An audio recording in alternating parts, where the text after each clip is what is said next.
Hello and welcome to the Trent Advantage webinar series.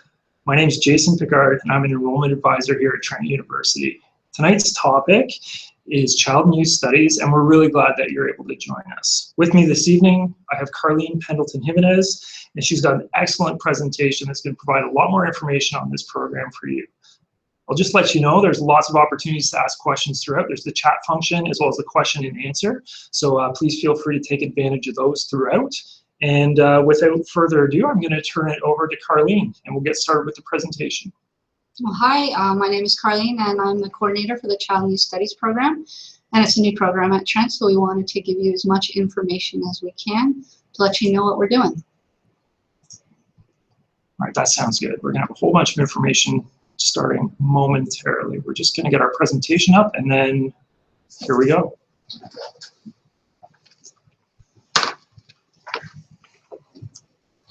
Right. So we have a unique program planned for you, and it's from the perspective of play-based learning, thinking, growing, developing. And I offer you an inspirational quote.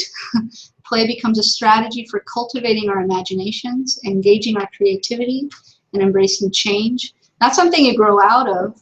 As the world grows more complicated, complex, and fluid, our opportunities for imagination, innovation, and play increase. And as many of you know, in the kindergartens, play has become an important, well, the central component of the curriculum. But we don't think it should stop at kindergarten. We see at various ages, encouraging the imagination and play can be really important for kids' development and their learning. For example,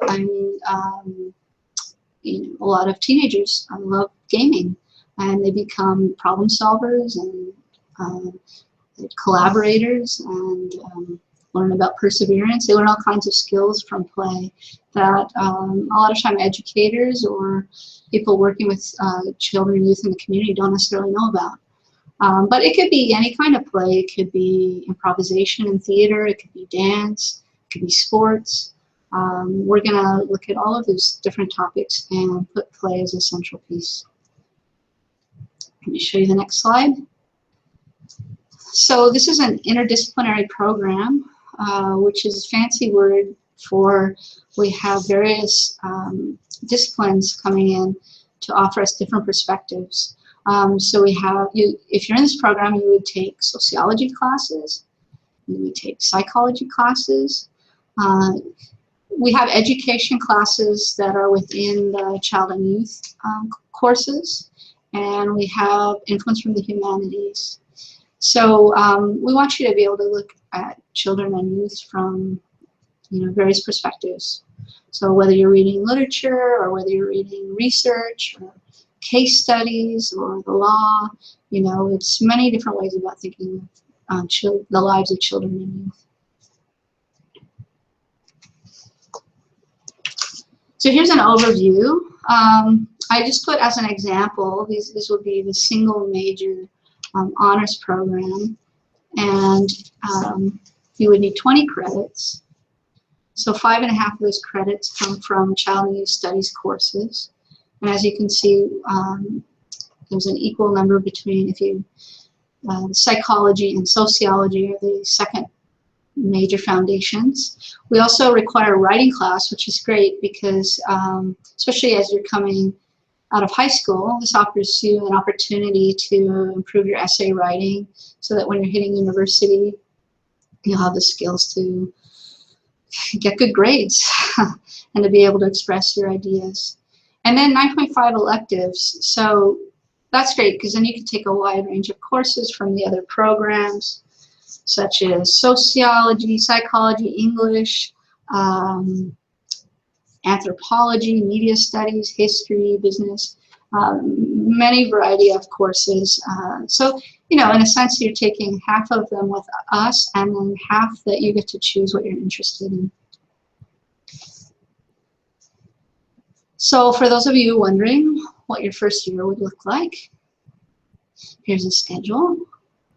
And the H after the titles, when it says CHYS 1000H, that means a half-year course. So each of those classes are half half the year. We give you 3 child and youth studies classes right away to get you grounded. Intro to Child and Youth Studies, Theory and Voice, which is about children and youth developing their own narrative, their own expression, and then our Playful Pedagogy class to give you a foundation in play. And that will look, again, at the arts. It'll look at young children playing. It'll look at older children, youth, and play and engagement. So that should give you the foundation to really get started. And then you also get 4 courses, well, 2 in psych and 2 in social, to give you that first year foundation in those fields. And your Writing Time course. That's the one that I told you would help you in your essay writing and learning all the formats and trying to get your own expression strong as you enter university. Oh, and then you get 2 courses that are electives. And that you'll get a lot more electives as you go 2nd year, 3rd year, 4th year. We have to, in the first year, get a lot of your foundations down, and then you'll get a lot more room to take the courses that most interest you. Career paths. So there's many possibilities for career paths. Counseling, teaching, you could become a lawyer, you could work in community agencies, health and wellness, advocacy work, social work. You could also go to graduate school, you could become a professor. There's many different paths that you can take. So once again, I'll just quickly remind our participants this evening, if you're following us online live, if you do have any questions, please feel free to type those in. We'll of course try and answer them as we go. We have a number of experts with us in the chat area, but we also have the opportunity at the end to field your questions, especially if they're ones that are going to be really common. We will kind of field them ourselves directly in the webinar once we've completed the presentation. So please keep those coming into us. That's great. Okay. What do we have next? Okay, so this is the most popular question that we've had, as we got this program up and running, and that's the placements, right? Because you want to know what kind of experience you're going to have in the community that will bridge you to a career, hopefully. And so we want you to know that you'll get 200 plus hours. The potential placements could be in school boards, hospitals, community service agencies, mental health services, child and family services, community arts organizations, group homes, etc. So there's many different opportunities, and we guarantee that you get this placement because you can't actually finish the program without that placement. So this is not something where you're left trying to find one. We will find one for you. And yeah, you might have more questions about these when we get to the question period as well. So if a person had a strong preference for the type of setting they want to do a placement in, would they kind of be able to pursue that? Are there some that are kind of existing, kind of thought out pathways that we have that we know that we're going to place people in, or is it kind of a mix of both? Well, other programs have already started working with placements, so we know at Trent how to set this up.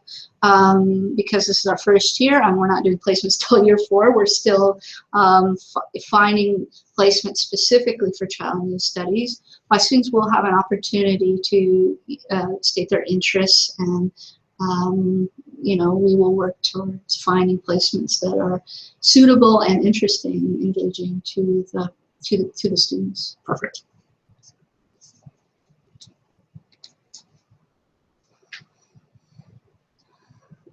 So welcome to our community. So we just want you to know we're located in Oshawa, which is on the east side of the GTA. And I have to say, I've worked also for a decade at the Peterborough campus. And every time I come down to Oshawa, come across, the students love being here. They will tell you their stories. They love the close-knit community. Everybody pitches in.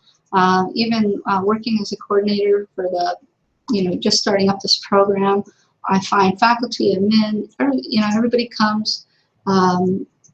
helps out. And I find the same feeling with the students. So you have the opportunity to be, adjacent to this big metropolitan area, but you're in a smaller campus where, people will know your names, you will know the professors' names, and you can feel like you're not a number. So there's, for those of you that are maybe just getting to know Trent University Durham, we're just under 1,000 full-time students at this location, which, as you can imagine, for a university is a pretty unheard of population for a campus. So the other great thing about being in a tight-knit community like this, beyond a very personal approach to study and having supports from both faculty and staff, is the opportunity to really get here from almost anywhere else in the GTA quite easily. We're very commutable, located just off the 401. So if you've got your own vehicle, train. Yeah, exactly. Go Train as well. So Go Trains is close by, so you can take the bus, you can take the train. Students here all get a full bus pass for the Durham Region Transit, so it's really easy to get around. So it is its own little community, but it's also plugged into the heart of the GTA. The other thing I'd like to say is, like I said, I've been working with Trent for a decade, and one of the reasons that I wanted to be here and is its commitment to social justice and ecological justice, and that's why I got into the academy, to be able to work on these issues, right? So the courses will emphasize diversity, emphasize learning about the land. Trent also has a very strong commitment to Indigenous education, Indigenous ways of knowing.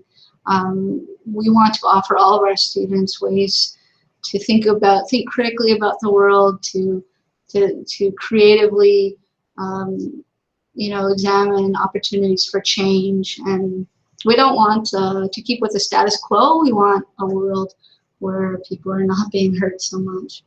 So that's why I love teaching here, and I find that the students come as well interested in that, and it's a good, it's a good atmosphere. It's a caring atmosphere. So great place to learn. One more thing I'll mention before we move on to our next slide is also students that are registered at our Durham campus also have the opportunity to attend courses at our main campus in Peterborough. So if they're looking for an elective in another subject area that may not necessarily be offered at this campus, you're actually, once you're a student at Trent Durham, you're a student at Trent on the whole. So you can attend courses at whichever location you prefer. And that's another thing that's easy to get to. So if you're interested in taking an elective like that, where it's at the Peterborough location, Go Transit runs by bus directly to that campus 10 times daily. So you do get the best of both worlds.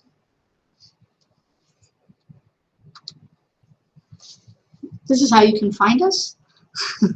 Although if you're listening right now, it sounds like you're pretty good at finding us. But just in case, here are contact.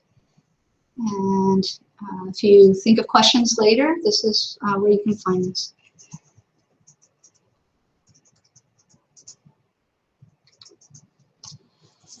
Okay, so we'll start taking any questions you folks might have. We did get a couple during the presentation. Feel free to fire those at us now. You can use the chat, or you can use the question and answer box as you're logged in there. So either one will be fine. One of the questions I've got right now is whether there will be placement opportunities before the 4th year. And I see we've got somebody answering that already, but we can still definitely talk about that. Are there other opportunities for placement prior to 4th year? So you can, if you're taking a general degree in child and youth studies, so I'll repeat that if you didn't hear me. If you're taking a general degree in child and youth studies, which is a 3-year degree program, you are able to take a placement in year 3. Otherwise, if you are enrolled in the honors program, like Carlene was referring to in the timetable slide, your placement would be in year 4. Okay, that's a great question. Another question that I'll throw out there is, what are some suitable joint major options for child and youth studies? That's one of the things that Trent does very well. We have a lot of flexibility in our degrees, and we allow students to study across different disciplines. So when you take one major with us, you do have the opportunity to study an entirely unrelated area. So maybe you have an interest in child and youth studies, but you're also really passionate about, let's say, biology or another science, or maybe it's English literature. Your options are open in terms of choosing those other majors, but maybe I'll ask what might be some suitable complements to child and youth studies with a career in mind. Right, so you can look at many of the other majors that are offered at the Durham site, and these include sociology and psychology, English, history. You know, English and history would be great if you're interested in teaching, because those could be teachables for you later when you declare that for the Bachelor of Education program. There's also anthropology and business and media studies. So yeah, you can take a variety of joint majors if that's what you'd like. Awesome. Another thing I'll put out there, it's not a question, but while we're waiting to see if anybody else has anything they'd like to ask us about the program or Trent in general, I'll throw a little information about Trent Durham residents. So for those of you that have applied to come here for the fall and are considering residence, I'll just let you know that our residence is available to all first-year students, and it's shared with a local community college, that's Durham College. And at their location, we actually have an area that's kind of designated for all Trent Durham students, and you kind of have your own area, so you have your own tight-knit community and residence. It's got a direct bus. It's called Campus Connect that brings you here very quickly every day, so it's really easy to get back and forth. And it is just around the corner here in Oshawa. Additionally, I should let you know about the residence application deadline that's coming up June 1st. So if you haven't yet submitted that and you are wanting residence for first year, please prioritize that in the next little while so that you're sure to have a spot. And to do that, you can start with www.trentu.ca/Durham. And additionally, if you're interested in checking out residence, it's housed at Durham College, and they actually have somebody there all the time. And I'm told it's literally all the time, so you can just drop in when it suits you. There is someone available to show you what those facilities look like, so you can get an idea of where you're going to be living in first year. Not sure if we've got any more questions coming in. That last one about placement earlier on was the last, so I think we'll wrap it up there. I want to thank Carleen so much for your presentation this evening. Welcome. That was very informative, lots of good information. In closing, I do want to thank all of our participants. Oh, hey, we got a question. I'm going to jump to that. I'm going to interrupt my closing and go straight to this question. If you already have your ECE, Early Childhood Education Diploma, are there any credits that be recognized by Trent? Will there be any direct entry opportunities? And at this stage, I'm going to turn it over to one of my colleagues here who can give you a better answer. So at this point in time, there are no formal direct entry pathways directly into the Child and Youth Studies program at Trent, saying that it is something that we are looking at putting into place. What would happen at this point in time when you apply, if you decide to accept your offer with Trent, you'll be contacted by our admissions office, which will review any transcripts you submit from your prior study at a post-secondary institution, and they'll be reviewed for transfer credits. So what would happen is they would look through our current equivalency database, see if there's any existing equivalencies. If not, you'll be contacted to supply your course outlines from your college program. So just make sure that you have those handy, and that will help expedite the process for you. So there are opportunities to get transfer credits into the program for advanced standing. At this time, there's no specific pathway or transfer pathway for you. Keep in mind, any credit that you've got coming from college with a mark of 70 or higher is going to be eligible to be looked at for transfer credit, and that we always like to make every effort to get you the best deal possible based on your previous studies. You know what, can I say one more thing that maybe they're interested in? I just did a bit of a survey on what the different professors are working on in their lives and their research, and what they'll bring to this program. I just thought you might be interested. One of our professors is an English professor, and he's done work for years in children's literature. I've done work, I just finished a study where I asked kids, about 600 children and youth, to document what gender meant to them, and asked them what happened if people broke the rules around gender, and got all kinds of stories, because I want to create environments where gender creativity is more accepted. And the other thing I work on is Latino Canadian experiences in Canada. Another one of our professors is an expert in mental health and development. So she's looking at children and youth and how mental health affects their lives. Another professor is an expert in homelessness and poverty.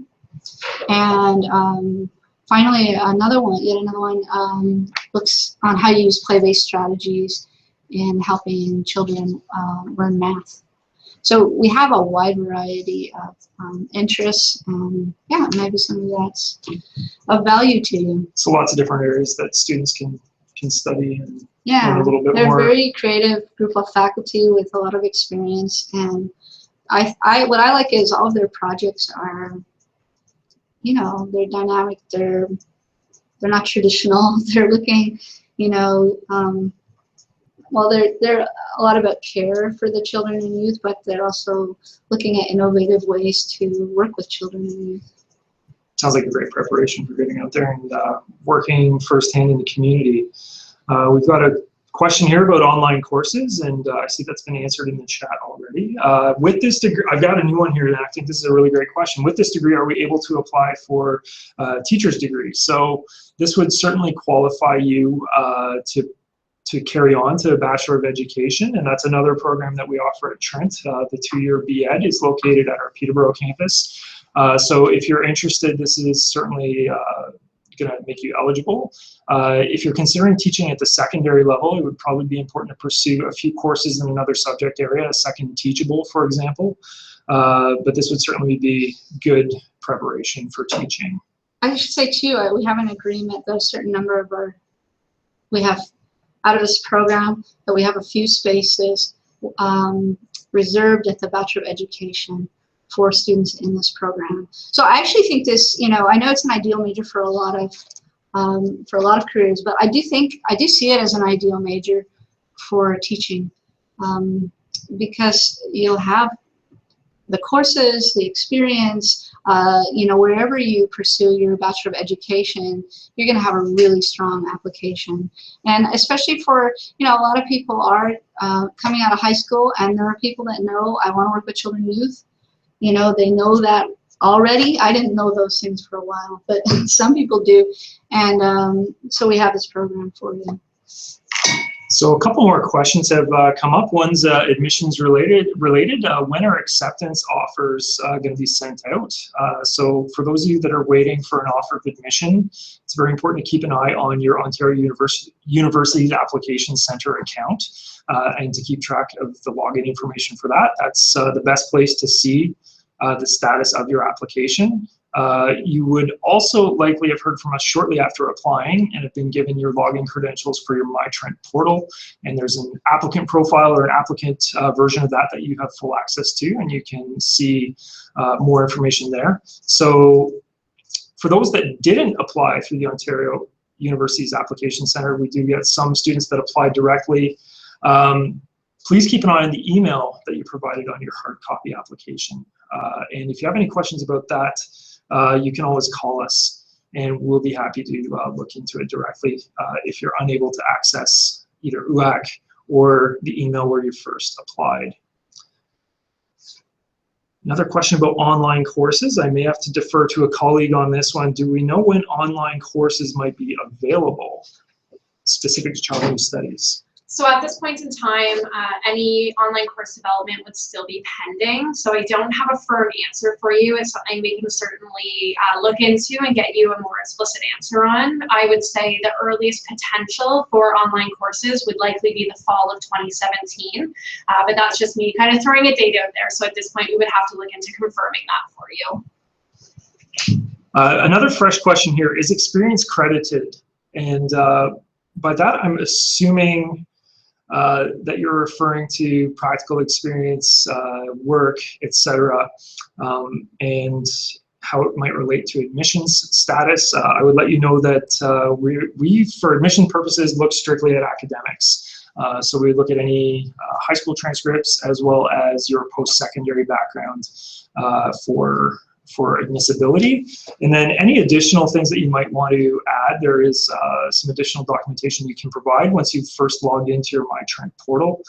So for example, maybe you are working while attending a post-secondary institution or helping support family or something like that. You can complete our extenuating circumstances form, and that can be an opportunity for you to tell us a little bit more about maybe what else you've done outside of studies that may have impacted your ability to get absolute top marks, or anything that might have affected your grades along the way. So that's a way that you can have that taken into account. And I think on the flip side of that, the other part of that question, depending on how we interpret it, could be, is experience credited? And I assume like field placement is kind of a course that you get credit for. So the answer to that would of course be yes. Yeah, that's a full year credit, that a full 1 credit in the 4th year that they get for the placement course. Okay, so there you go. You get field placement, you get credit for it on your transcript. It's the best of both. Another question we've just received is, can I switch from social work to this program? That's definitely an option. So if you're interested in making a change of major, I would, especially for a program like this, which is fairly heavily prescribed, meaning the courses in first year are quite specific compared to some other areas of study, it'd be really important to get in touch with our admissions office and to let them know that you're interested in making a change. So you can do that by emailing admissions@trentu.ca, or you can contact us at our 1-800 number. So those are some options to make those changes. The best bet, though, is to do it in written correspondence, so the email is the better option of the two. So I think that covers all the questions we've received so far, unless anybody else wants to throw something in the next couple seconds. I will start my closing once again. So I'll thank everyone for your good questions. They got better as we went. So thanks for bringing those to us. Thanks for joining us this evening. Any additional questions that you think of after the fact, or if you're watching this after it was live, maybe you're watching this on YouTube, you can send us questions to liaison@trentu.ca. And that comes to the Campus Tours office, which is where all of our enrollment advisors work, and we can definitely help you out. So just to spell it, it's liaison@trentu.ca. There's lots more great ways for you to stay in touch with us going forward as we come up to the start of classes in the fall. We have some additional webinars coming up in the next, actually in the rest of May. The next couple include psychology tomorrow evening. We also have social work on the 19th. On the 25th, we have varsity athletics. On the 26th, joint majors. And on the 31st, we have financial aid and OSAP. So all very popular topics and interesting programs. Please tune into those if you're interested in those. We'd be happy to have you join us again. Also, if you're interested in coming for a visit, we have campus tours running all the time. And the best place to set one of those up is by visiting www.trentu.ca/tours. We have tours running almost every day. So it's a great chance to come and make sure that we're going to be a great fit for you. You can see what a great friendly campus we've got here at Trent U Durham. And if you're considering Peterborough, you can come up for a visit there as well. So I think that about does it. Oh, there's one more important date I want to throw. I just thought of this. For those of you that have accepted your offer, you're going to hear about Trent Durham orientation coming up on June 25th. Keep an eye on your Trent email after you've accepted. For more information on how to register for that, you'll see an invitation. And for those of you that are still thinking about it, orientation, you'll get that invitation once you accept the offer. So the deadline's coming up June 1st. Please keep that in mind. Don't forget that date. And I think that covers all the important dates. So we'll leave it there. Thanks so much for joining us. I want to thank Carlene for providing all this great program information this evening. And we hope to see you again. Thank you, Haley. Oh, and off camera, all this time we've had Haley Wright helping us out with some of the tricky questions about the program. So thanks so much.